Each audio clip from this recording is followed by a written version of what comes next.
You just accomplished a major feat. Can you tell us what that was? I just broke the world record for longest distance paddled in 24 hours. And how long did you paddle? Stand-up paddleboard. I did 110 miles. Wow, 110 miles in 24 hours. So what were some of the things you did to prepare for your event? Let's start with nutrition. What did you do? Well, I've been a vegan for 13 years, so I didn't change that. I do work closely with a nutritionist, and I take some supplementation in my diet to make sure that I'm getting everything that I need, and then I just eat a really balanced variety of vegan whole foods. That's excellent. Now, when you were going to do this 24-hour paddle, people want to know what were you using for fuel? Like, what did you eat? So while I'm paddling, I use an endurance fuel that's a powder I put in my hydration pack, so I'm actually drinking my calories the whole time. And I use a product called Tailwind Nutrition for that, and it's basically glucose, dextrose, some sodium as well, basically everything that your body's burning that you need to use to rehydrate and refuel. And you felt like that was enough? That was enough. I did have some, I had a few bites here and there of like raw power bars. They're basically just nuts and fruit, and then I had a few bites here or there of banana, and then I had some, I don't know what you call it, it's kind of like baby food. It was like pureed sweet potatoes and salt. So. Did you find that you were hungry at all, or were you not thinking about that so I much? wasn't really thinking about it. Every once in a while I did feel hungry, but the body can only process 200 to 300 calories an hour while you're in an aerobic state, so I was getting all of those calories in my hydration. So you don't need more, it's just more for a mental thing, or to break it up a little bit. But. Okay, my next question is, so here it is, race day. What did you do to prepare before your race? On race day? On race day. On race day, before the race, I had my protein smoothie in the morning. I had a giant bowl of oatmeal. I took a shot of B12. I, just made sure everything was put together for the event, which was a lot of people and planning and getting the team together. We did some stretching with my Pilates instructor, Norma James, and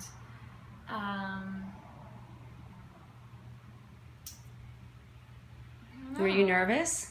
I was really nervous in the morning, and then as the time got closer, there was kind of just too many things to get prepared last minute to be nervous.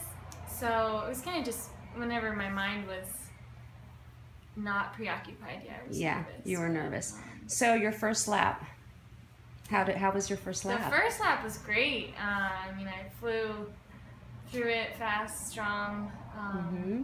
So what was your strategy for the whole 24 hours? What did you strategize? What was your goal?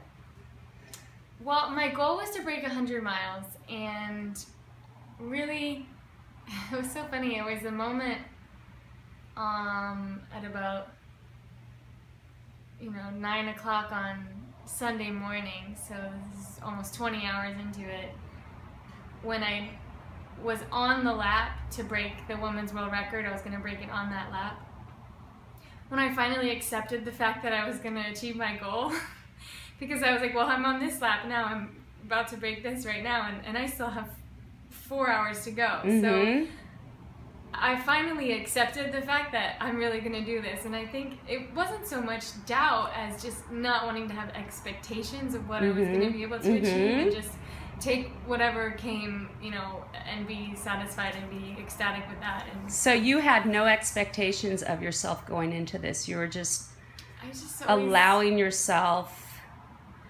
I just always want to do my best, and I think sometimes we can limit ourselves if we have, okay, I'm going to do 100 miles and I'm going to have a 4.2 mile an hour pace to keep that exact goal. I mean, then that's great. Then I could have done 100 miles. But the fact that I was like, I'm just going to push as hard as I can and see what's the biggest number I can get, you know, it happened to be 10 miles more than that. So your mental game, what do you think was more important? What your mind was doing or what your body was doing? For sure what my mind What your mind was doing. Okay, so let's say now you've gone 4 hours.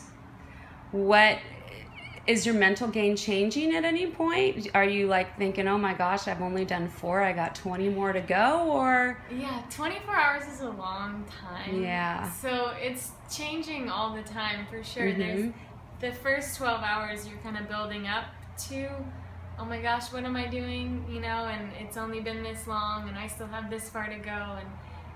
But after you get past that halfway point, you know, it's more like the glass is half full kind of. Mm-hmm. So, and you do little mind tricks the whole time to trick yourself. Like what are some of the mind tricks that you were doing to help you? Breaking it up into smaller segments, you know, breaking it up into, so we started later in the day in order to get the night hours over sooner, which some people said, I don't know how smart that is, you want to start early in the morning so you're fresh. But I think it really did work out mentally to be like, okay,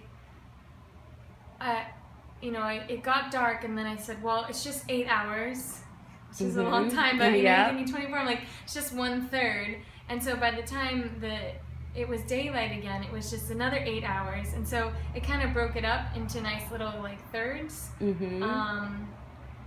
And so you just do things like that too. So you were kind of giving yourself like small little attainable goals as you were going along for the bigger goal. Would you say something like that? For sure. I mean, I broke it down into every single lap. I broke it down I broke every lap into 4 sections. What were your 4 sections? There was the first leg of the lap was actually a bit downwind. So that was always like the fastest and the easiest and kind of where I would let myself relax a little bit and take it easy. And then, you know, then we had a section that was side winds and it was really rough and choppy, and so that was the hardest section. And then I had an upwind leg and then a leg that was like my last little section going through the canal where I would get to the start again. And so, you know, I would just break it down step by step by step, and it just, every little piece only felt like 10 minutes long. So it's sort of like doing you know, just breaking it down as short breaking it down as short as you could. What was it like at night? Was there always people with you? I know there was a boat that was trailing you the whole time, but you couldn't really see that boat, could you? Well, there was a boat with me the whole time, and so if there wasn't another paddler in the water, which I would say 30 out of the 38 laps, there was somebody in the water with me. It was incredible. I mean, even all through the night, people were supposed to be getting sleep and waking up and saying, you need someone to paddle with you, and I'm just like, yeah, sure. And then, you know, people would come with me. But if I didn't have someone with me, there was a few laps. What I did was I told the boat, please come right next to me. And so I actually did always have somebody with me, which was really cool. That helped so much. It was pretty dark out there. I'm just curious, did your eyes play tricks on you after trying in the dark? Did you have to change your focus or anything as far as that?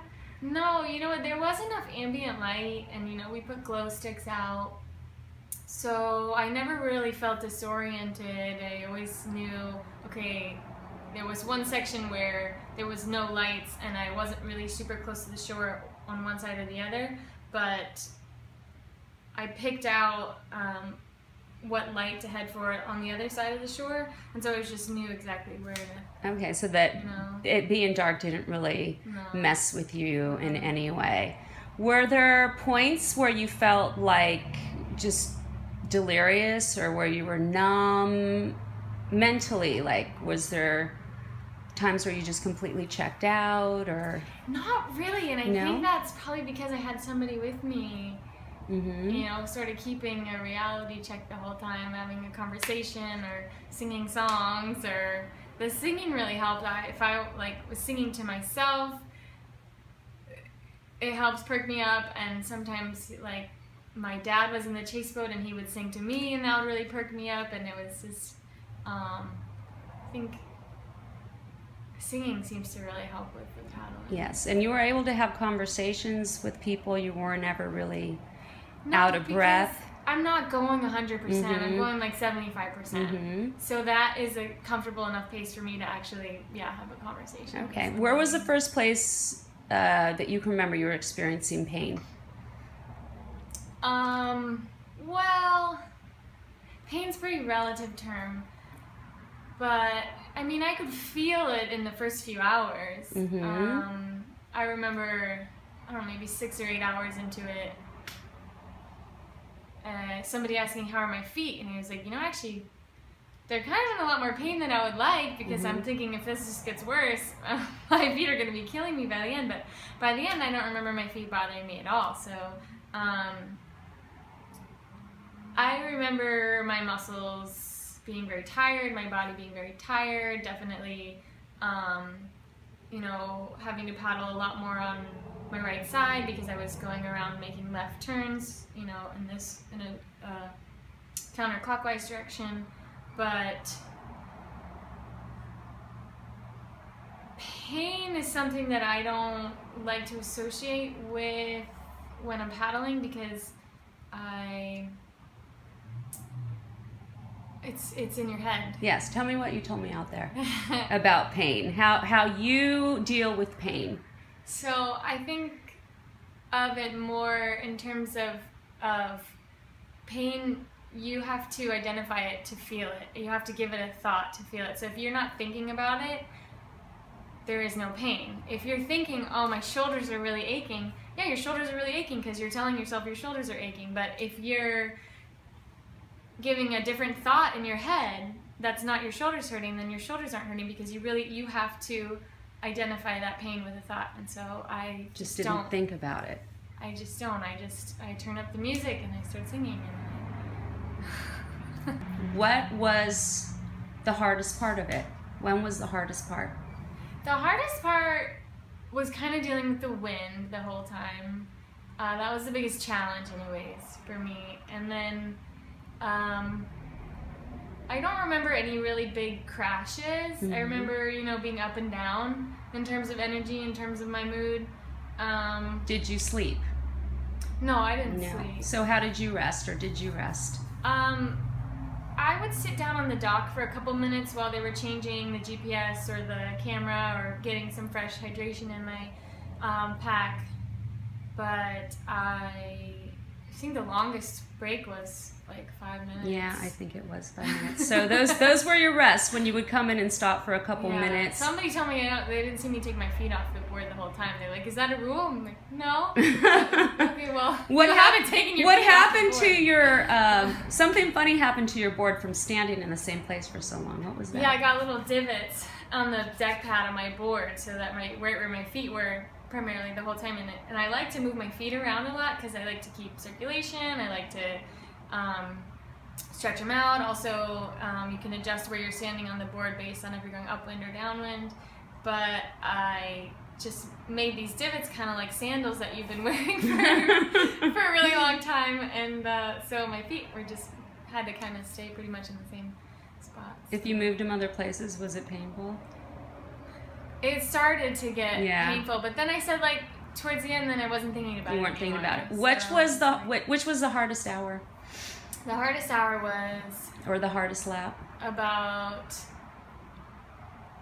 I want to say 3 hours from the finish, when, you know, I got a big surge of energy when the daylight came, and I was up for a couple of laps, and then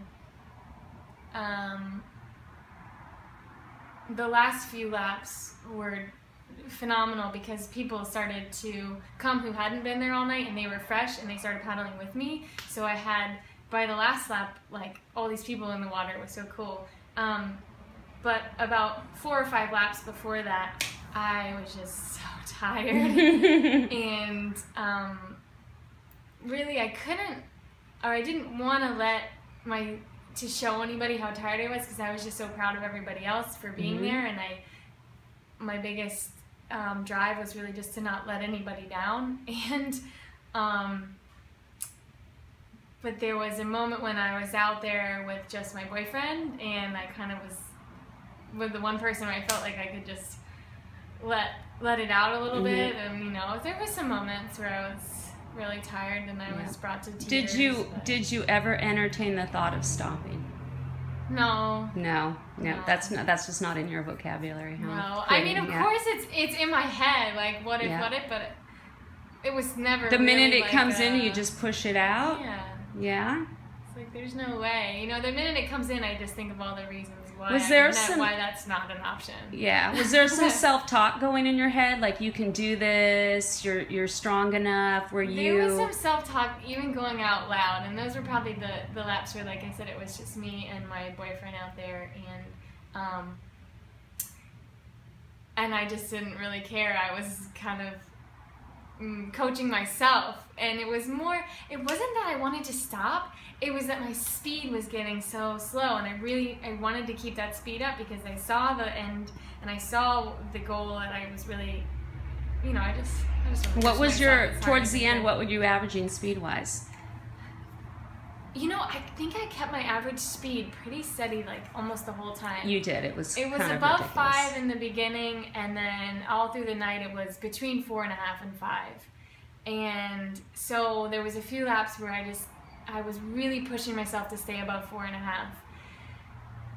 And I was definitely going like, come on! In my head, I'm thinking exactly, the thoughts would start to come, like, I'm in pain, or oh, this hurts, and instead of listening to that, I would actually say out loud to myself, like, no, it's not, or no, it doesn't. I must have looked sounded so ridiculous, because I'm just responding to make, you know, the thoughts that are in my head going. I'm not yelling out, but I'm thinking, like, and saying out loud, pick it up, come on, I can do it. You know, I'm just watching my speed, and so, like I said, sometimes I would dip down, but usually I'd bring myself back. Okay, so you could have just coasted through, but you decided to almost sprint at the end. Yeah, I mean, it's always good to finish hard. You wanted to finish strong, yep. Yeah. So, what did it feel like when you were finally finished? Exhaustion. How long did it take you to realize what you had actually accomplished? To really feel... I'm still working on that. You're still working on that. But definitely on the car ride home on Monday morning, there was